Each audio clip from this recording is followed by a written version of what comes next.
예, 어떤 분들은 본문 보자마자 오늘 성탄절 아니야 라고 오해하시는 분 있을 수 있는데 분명히 성탄절 아닙니다. 우리가 마태복음을 같이 읽기로 했기 때문에 지난 시간에 이어서 계속해서 읽는데 우리가 있는 부분이 2장이래 가지고 어쩔 수 없이 읽게 됐습니다. 예수님이 아브라함과 또 다윗의 자손으로 약속된 그리스도라.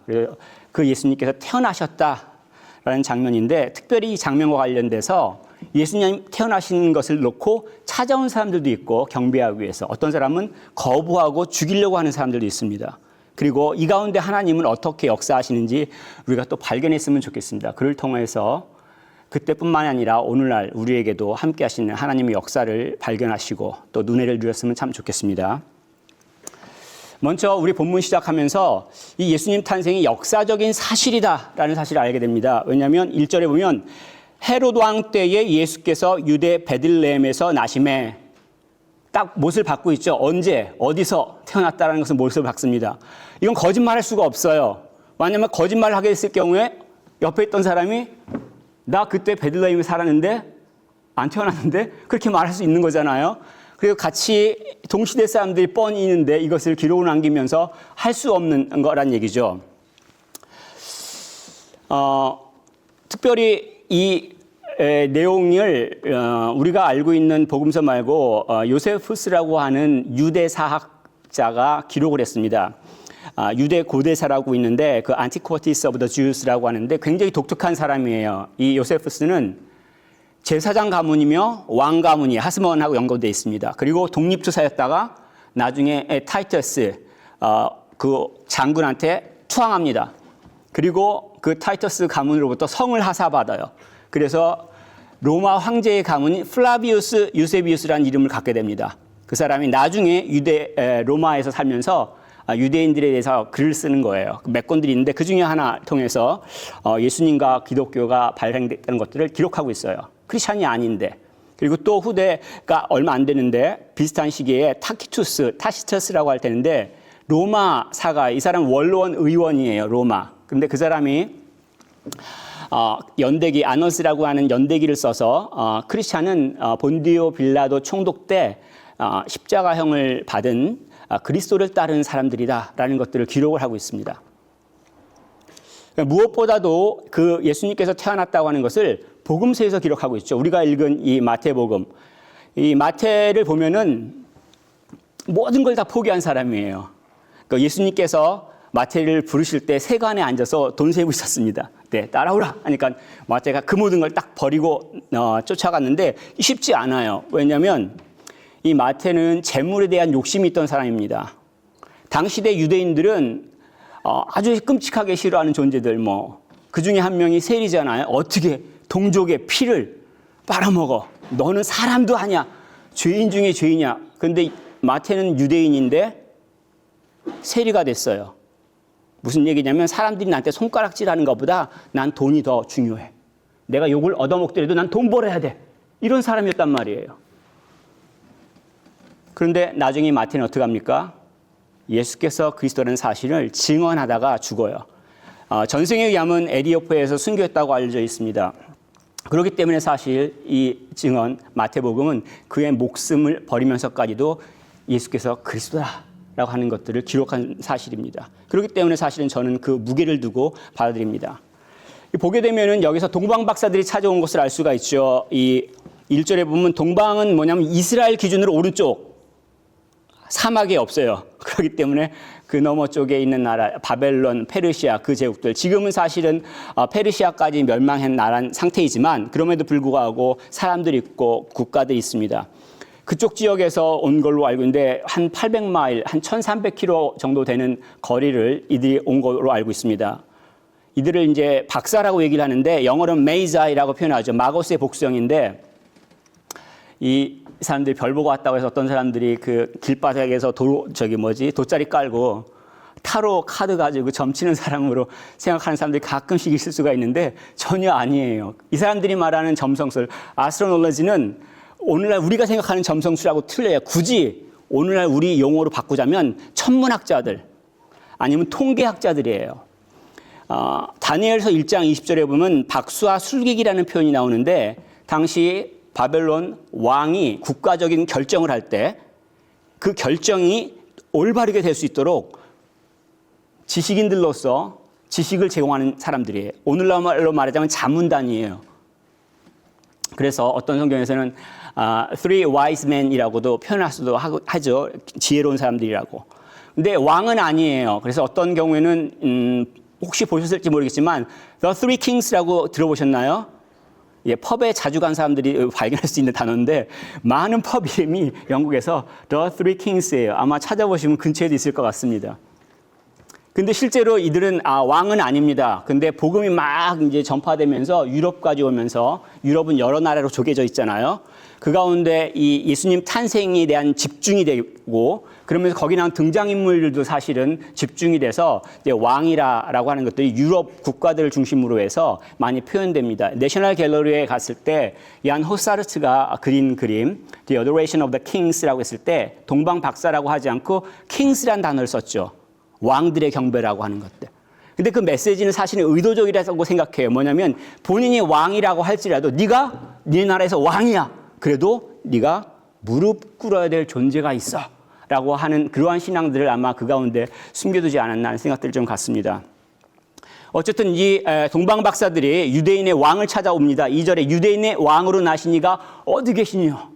지난 시간에 잠깐 설명을 했죠. 하나님께서 다윗에게 사무엘하 7장 12절에 너를 통하여서 너의 자손을 통하여서 영원한 나라를 세울 영원한 왕이 나타날 것이다 말씀하셨잖아요. 그 왕을 찾기 위해서 특별히 여기서 뭘 보고 왔냐면 별을 보고 왔다고 얘기를 하죠. 일반적인 별은 아니죠. 그래서 오늘날 굳이 생각하면 뭐 해성이다 뭐 그런 사람들도 있습니다. 그런데 오늘날 관점이 아니라 아주 먼 옛날, 특별히 이 성경시대 사람들은 이 별과 메시아를 연관시켰어요. 우리 같이 본문을 한번 읽었으면 좋겠는데 민수기 24장 17절입니다. 같이 읽겠습니다. 시작. 한 별이 야곱에게서 나오며 한 규가 이스라엘에게서 일어나서 모압을 이쪽에서 저쪽까지 쳐서 무찌르고 또 셋의 자식들을 다 멸하리로다. 아멘. 하나님께서 발람을 통해서 발람 선지자를 통해서 이스라엘을 축복하시는 그 내용이에요. 그 축복한 내용 가운데 이 이스라엘 가운데서 메시아가 나온다. 별을 따라 나온다. 이렇게 표현을 하고 있다는 얘기죠. 그런데 예수님께서 이 땅 가운데 사시고 그 제자들을 가르쳤는데 그 제자들이 나중에 기록을 남겼을 때 예수님을 별이라고 표현했어요. 혹시 기억하시나요? 요한계시록 22장 16절에 나 예수는 다윗의 뿌리요 자손이니 곧 광명한 새벽별이라. 예수님 스스로 자신을 별이라고 얘기하신 거죠. 특별히 노골적으로 본인이 유대인의 왕이라고 밝힌 적이 있죠. 마지막 때 체포되고 본디오 빌라도가 신문하는 과정 가운데 막 이렇게도 하고 저렇게도 한 가운데 대답을 안 하다가 마지막에 네가 유대인의 왕이냐 물어봤더니 예수님이 네 말이 맞다라고 얘기를 하셨어요. 그 왕으로서 예수님께서 오셨다는 것들을 너무나 분명하게 제자들은 기록하고 있고 또 그 왕으로서 권위가 있다, 권한이 있다, 능력이 있다는 것을 가르치고 있습니다. 특별히 계시록 12장 5절에 보면 여자가 아들을 낳으니 이는 장차 철장으로 만국을 다스릴 남자라. 이 철장은 아이언 셉터를 말합니다. 우리가 방금 읽었던 민수기 24장에서는 그냥 셉터, 규라고 표현되어 있죠. 잘 익숙하지가 않아요. 우리들은 왕하면 옥새예요. 그래서 옥새를 들고 도망가는 것들은 자기가 왕권을 갖고 있다는 것들을 말하는 거죠. 이게 동양적인 사고방식이에요, 도장을. 그런데 특별히 이스라엘 쪽 메소포타미아 지역에서는 이 규, 셉터, 지팡이가 왕을 상징해요. 왜냐하면 그 유목민을 통해서 이 셉터는, 규는 목자의 막대기를 상징하고 있습니다. 원래 목자들이 이 막대기를 가지고 양들을 때려가면서 푸른 풀밭으로 인도하고 물가로 가서 물 마시게 하고 때로는 그 막대기를 들고 사나운 짐승이 나타나면 맞서서 싸워서 자기 양들을 구하는 역할을 하죠. 그렇기 때문에 왕 마찬가지로 이런 셉터를 들고 백성들에 대해서 돌보고 지키고 싸우는 역할들을 한다라는 것들을 가르쳐주고 있죠. 그런데 예수님께서 갖고 있는 그 규가 어떤 규냐면 아이언 셉터예요. 이걸로 도자기를 확 치면 그냥 다 부서지죠. 예수님에게 그런 능력이 있다는 거죠. 우리들은 지금 당시 사람들은 성경, 구약 또 별을 찾아서 예수님을 왔지만 오늘날 우리는 어떻게 예수님께 나아갈 수 있습니까? 말씀을 통해서, 기록된 말씀을 통해서 예수님이 누구신지, 무슨 일을 하시는지 우리가 분명히 알 수 있습니다. 박사들은 그러한 찾은 예수님 앞에 경배를 합니다. 9절부터 12절까지 황금과 유황과 몰약을 예물로 드리니라. 이걸 보면서 어떤 사람들이 그거 비싼 거 아니에요? 라고 생각하는데 맞습니다. 굉장히 비쌉니다. 나중에 분명히 이 부모님이 이집트로 피신 갈 때 아마 기묘하게 팔아서 쓰셨을 것 같아요. 우리나라도 그렇죠. 영국에선 괜찮은데 저도 어릴 때 태어났을 때 돌잔치 때 금반지를 많이 받았어요. 근데 제가 알기로는 저희 부모님이 긴급할 때 다 쓰셨다고 알고 있습니다. 네, 부모님 모를 것 같은데 저는 알고 있는데 어쨌든 간 뭐 그런 의미로도 하지만 이것들이 상징하는 바가 있잖아요. 황금은 왕을 상징해요. 왕관을 뭘로 만듭니까? 황금으로 만들죠. 성전을 무엇으로 꾸밉니까? 황금으로 꾸미죠. 언약궤 위에 있는 그 시은소, mercy seat도 완전히 통짜 황금이에요. 두 번째, 이 유향, 프랑켄센스라고 하는 것들은 나무 진액인데 이걸 태우면 굉장히 강한 향이 나요. 그래서 구약시대에 제사를 드릴 때 이 유향을 함께 불을 태워요. 그래서 나중에 계시록 보면 이것을 기도라, 제사장으로서 기도한다라는 것들을 가르쳐주고 있습니다. 마지막에 이 몰약, 멀 같은 경우도 마찬가지의 나무 진액인데 진통제로도 쓰고 또 시체 염할 때, 깨끗이 닦을 때 씁니다. 예수님께서 십자가상에서 이렇게 죽어가는 과정 가운데 목이 마를 때 사람들이 포도주에다가 몰약을 타서 드렸죠. 그래서 예수님께서 거부하신 것들은 온전히 내가 고통을 받겠다라는 얘기잖아요.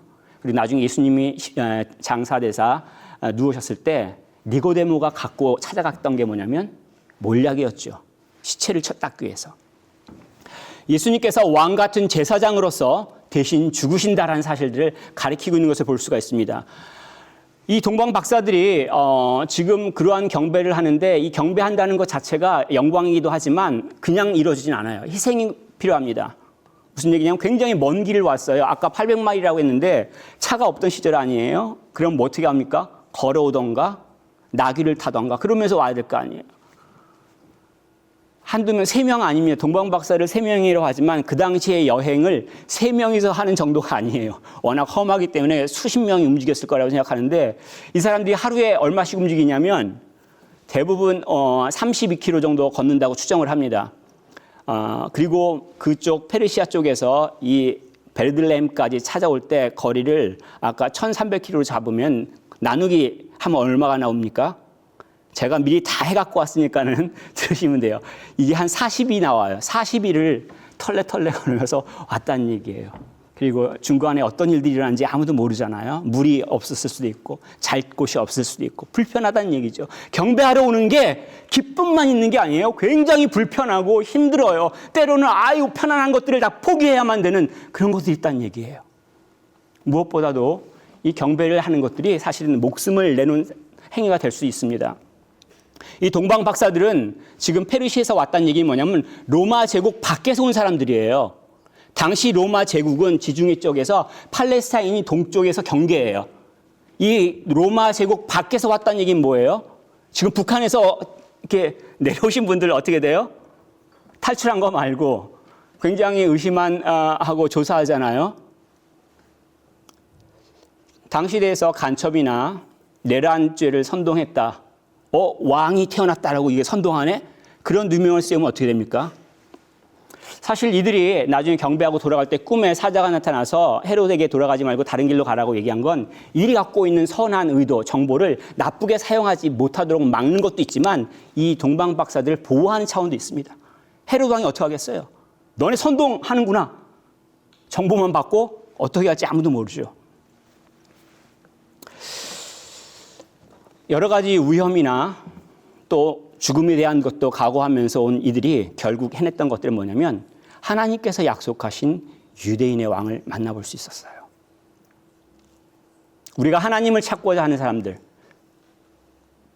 하나님 만나주세요 하는 사람들, 하나님을 통해서 내가 행복하기를 원하는 사람들, 저절로 안 이루어져요. 가만히 누워있다고 해서 안 일어난다고요. 찾아야 돼요. 만나려고 애를 써야 돼요. 잠언 8장 17절에 나를 사랑하는 자들이 나의 사랑을 입으며 나를 간절히 찾는 자가 나를 만날 것이니라. 주님께서 이 동방 박사들에게 은혜를 주신 것들 기억하면서 또 우리 모두에게 그런 은혜가 날마다 있기를 원합니다. 한편으로는 이렇게 동방박사처럼 희생을 각오하면서 온 사람도 있지만 오히려 예수님을 죽이려고 하는 사람들, 바로 헤롯 왕이 있죠. 3절에 보면 헤롯 왕과 온 예루살렘이 듣고 소동한지라라고 기록하고 있습니다. 여기서 헤롯은 이제 헤롯 1세를 말하죠. 헤롯 the first 아니면 헤롯 the great 이렇게 표현하는데 잔인함으로 악명이 아주 높아요.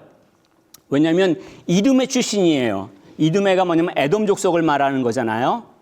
유대인이 아닌데 유대인이 왕이 된 거예요. 왜냐하면 로마한테 잘 보였어요. 그리고 당시 일어났던 분란 가운데서 로마 편을 잘 들어줬어요. 로마 입장에서는 자기 하수인이 필요하죠. 그래서 이 헤롯을 유대의 왕으로 임명합니다. 그러니까 어떻게 됩니까?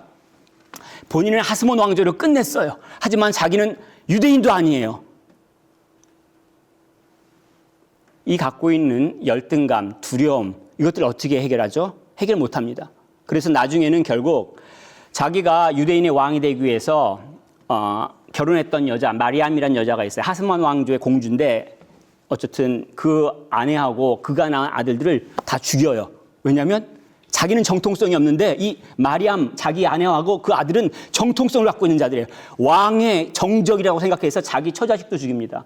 그리고 하는 일이 뭐냐면 맨날 건설을 해요. 여리고에 가보신 분들 헤롯 궁전 있는 거 보셨죠? 또 마사다 최후의 항전이 일어났던 곳 헤롯 왕이 거기를 다시 정비를 했어요. 그리고 항구 도시라고 하는 시저리아 마리타라고 하는 그 항구 도시도 만들었습니다. 그리고 무엇보다도 성전을 증축했어요. 크기를 확 넓혔어요. 그리고 안에 대리석에다가 금을 발랐어요. 유대인들 어떻게 하겠어요? 인기를 얻으려고 한 거죠. 그런 이 사람한테 지금 동방박사가 와서 유대인이 왕이 태어났는데 어디입니까? 라고 물어보니까 헤롯 왕이 어떻습니까? 자기 트리거를 당긴 거예요. 자기가 갖고 있던 두려움, 자기가 갖고 있던 해결하지 못한 그 아픔들을 건드렸어요. 자기가 왕에서 물러나야 된다는 거예요. 내가 왕인데 어떻게 해서 이 왕자리에 올랐는데 어떤 희생을 치러가면서 내가 지금 왕을 유지하고 있는데 유대인의 왕이 태어났다니 뒤집어지는 거죠. 근데 사실 헤롯뿐만이 아니라 예수님을 그리스도로 믿고 따를 때 이런 일이 발생합니다. 왜냐하면 내가 내 삶에 있어서 왕이 되는 걸 포기하는 거예요. 내가 생각한 게 옳은 게 아니라 예수님이 생각한 게 옳은 거죠. 내 뜻이 아니라 예수님의 뜻을 순종해야 되죠. 죽는 것 같아요. 이걸 왜 해요? 안 믿어요. 믿지 않으려고 하는 거죠. 근데 이 강을 건너신 분들은 아시겠지만 우리가 예수를 그리스도를 믿는 순간 어떤 일들이 벌어지냐면 평화를 누려요. 내가 짊어질 수 없는 짐을 막 짊어지고 가다가 이 짊어짐이 툭 끊어지는 거예요. 그 자유함이 있어요. 믿는 자들에게는. 내가 이룰 수 없는 행복을 누릴 수 있어요. 내가 만들지 못하는 완전한 세상을 그냥 얻을 수 있다는 얘기예요. 예수를 그리스도로 믿는 자들을 확인해야 될 것이 있습니다. 누가 왕의 자리에 앉아 있는가 확인하셔야 돼요. 누가 결정을 하는가. 내가 아침에 일어나서 했던 결정은 기준이 뭔지 보셔야 돼요. 기독교 여러 가지 글들 가운데서 고전 중에 하나가 찰스 셸던이라고 하는 목사님이 쓴 책이 있는데 예수님이라면 어떻게 하실까라는 제목이 미국에서 쓰여졌어요. 19세기에. 근데 고전이죠. 근데 간단해요. 내가 결정해야 될 때 예수님이라면 어떻게 하실까? 이 질문을 하고 그 질문에 대한 답을 자기가 갖고 내가 그 결정을 따라가는 거예요. 하나님의 뜻이 어디 있습니까? 막 온 세상을 다 쳐다보는 사람들. 간단해요. 예수님이라면 어떻게 하셨을까? 내가 배우자를 대할 때 예수님이라면 어떻게 하셨을까? 내가 이 사람을 대할 때 예수님이라면 어떻게 하셨을까? 그리고 그 답을 가지고 내가 지켜 행하는 것을 주님의 뜻을 따른다고 가르쳐주고 있습니다. 근데 이 일과 더불어서 사실 이상한 일들이 많이 발생하는데 그중에 딱 두 가지 얘기를 하면 먼저 헤롯 왕이 동방박사들한테 알려줘. 나도 가서 경배할게 얘기를 하죠. 사실은 경배하려는 게 아니에요. 죽이려고 하는 거죠. 근데 이들 말고도 대제사장과 서기관들, 구약의 전문가들이죠. 물어봤을 때 베들레헴에서 태어납니다. 구약의 미가 선지자가 예언했어요.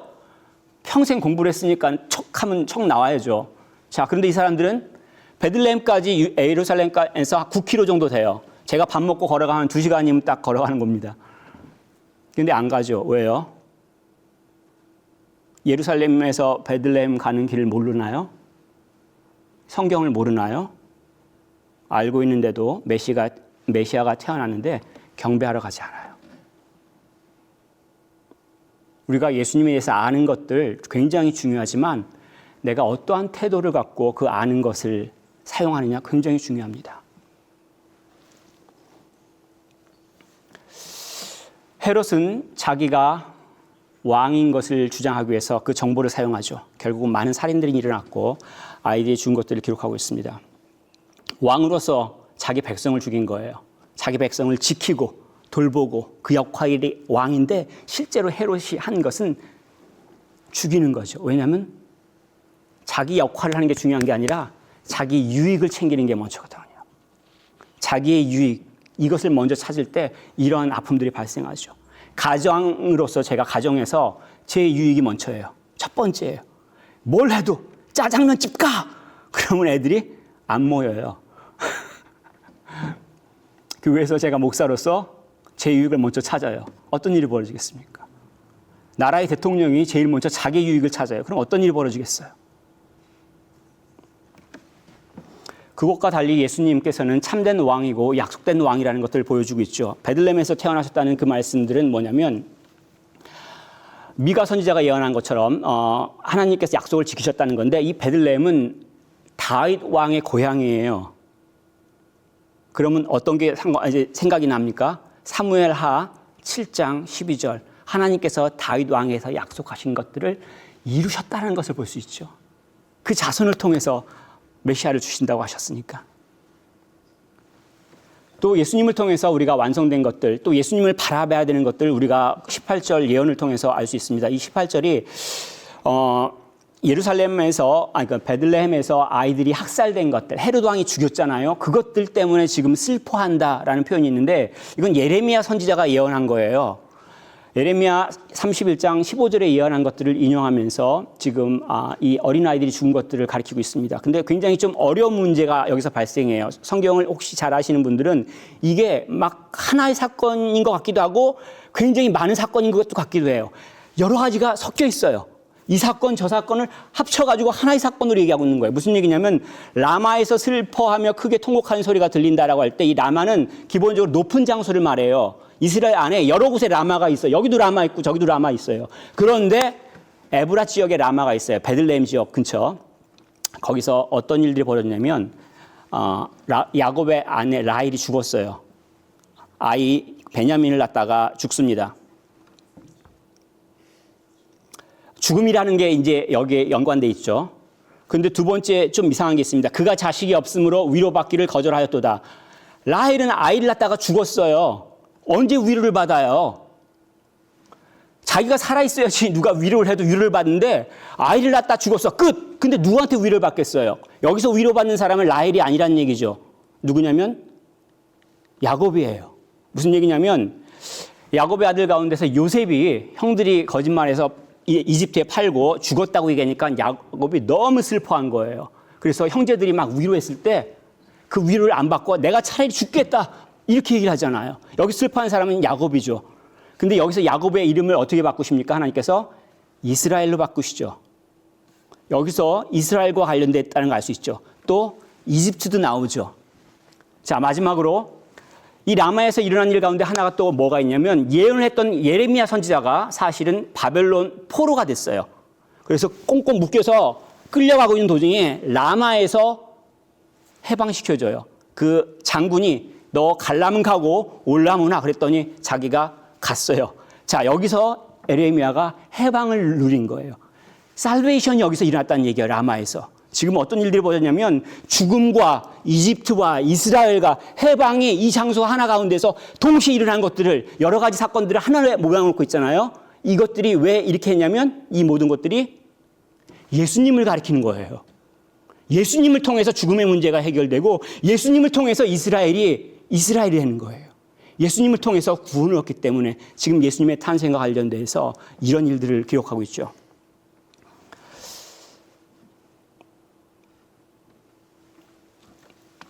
유대인이 왕이 태어났다는 소식을 읽고 헤롯은 자신이 왕이 되기 위해서 주변 사람들을 살해하죠. 희생을 시킵니다. 그런데 말씀은 우리가 그 상황 가운데서 예수님을 바라보는 것들이 필요하다고 가르쳐주고 있죠. 그 예수님이 그리스도라는 사실을. 하나님께서 이 일들을 진행하시고 신실하다는 것을 다시 한번 확인하는데 19절부터 23절 보면 예수님께서 나사렛 사람이라는 소리식을 들음으로 인해서 하나님의 신실하심이 확인됩니다. 하나님이 구원의 계획을 어떻게 이루시냐면 헤롯이 죽은 다음에 이집트에서 어디로 가냐면 이 부모님이 나사렛으로 가요. 원래 고향이니까 간다라고 생각할 수 있지만 이 가운데 하나님께서 갖고 계신 계획들, 하나님의 성품을 발견할 수가 있습니다. 뭐냐면 아켈라오라고 하는 사람이 왕이 됐어요. 헤롯의 아들이에요. 근데 아켈라오도 얼마나 나쁜 왕인지 몰라요. 정치를 할 때 완전히 백성들을 갖다 괴롭혔어요. 그래서 폭동이 막 일어나려고 그래요. 그래서 당시 로마 황제였던 오구스투스가 쟤 너무 왕 못한다. 야 그만해. 그래가지고 지금의 프랑스 골 지역으로 유배를 보냅니다. 그러니까는 이 요셉 마리아가 아켈라오가 왕으로 있을 때 어떻게 합니까? 예루살렘이나 베들레헴 근처에 갈 수가 없어요. 그래서 먼 이방 쪽 갈릴리에 가서 사는 거죠. 근데 여기서 이 갈릴리 지방이 굉장히 중요한 지방입니다. 우리가 잘 모르지만 갈릴리가 곡창지대예요. 갈릴리에는 호수가 있어요. 갈릴리 바다라고 해서 짜지 않습니다. 쿡 찍어서 먹으면 민물이에요. 그리고 갈릴리 호수 바로 서쪽에 이스라엘 평화가 있어요. 이스라엘에서 제일 넓은 평야예요. 다시 말하면 여기가 곡창지대라는 얘기예요. 전쟁이 일어나면 제일 먼저 차지하는 곳이 이 지역이 돼야 그래야지 군수 보급이 되거든요.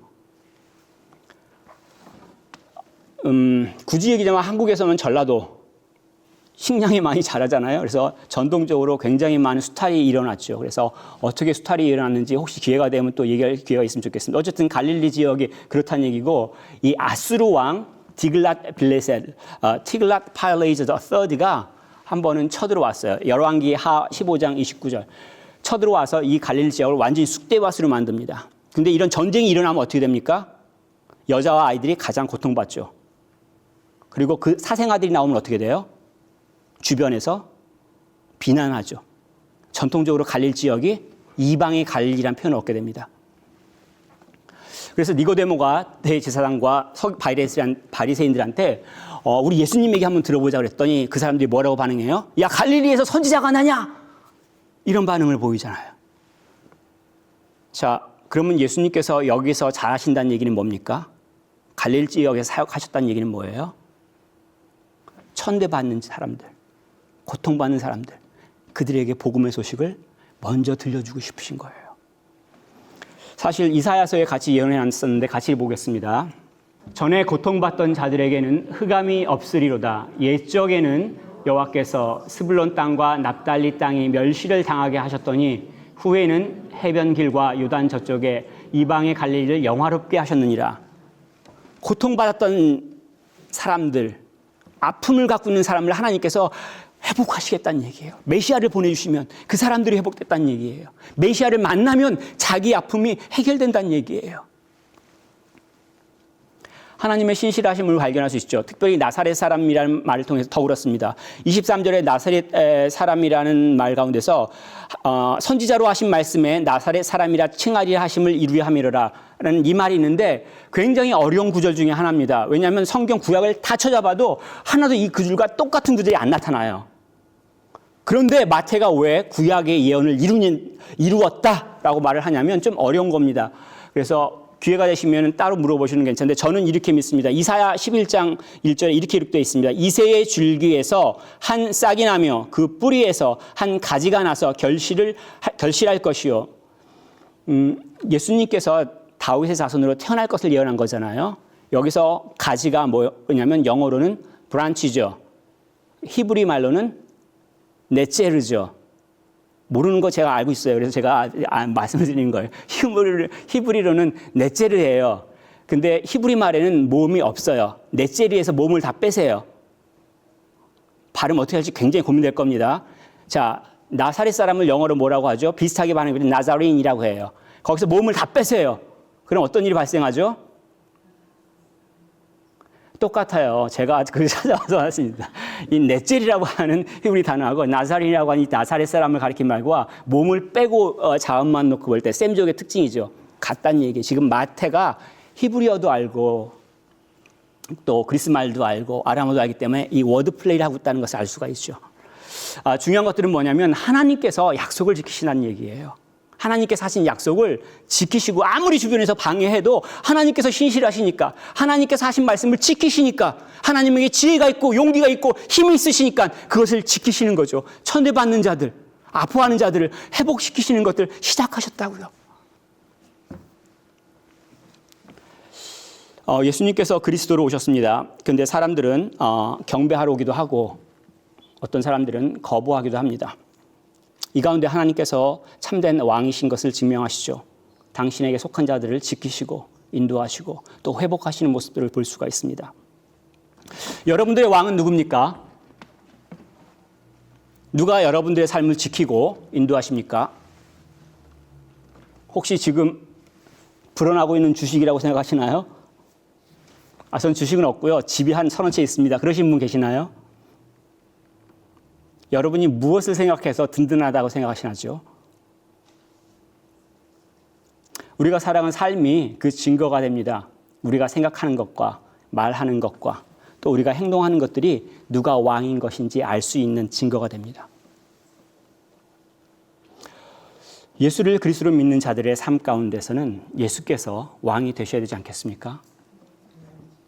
만약 그렇다면은 그들의 삶 가운데서는 왕이신 예수께서 지키시고 인도하시고 돌보실 것입니다.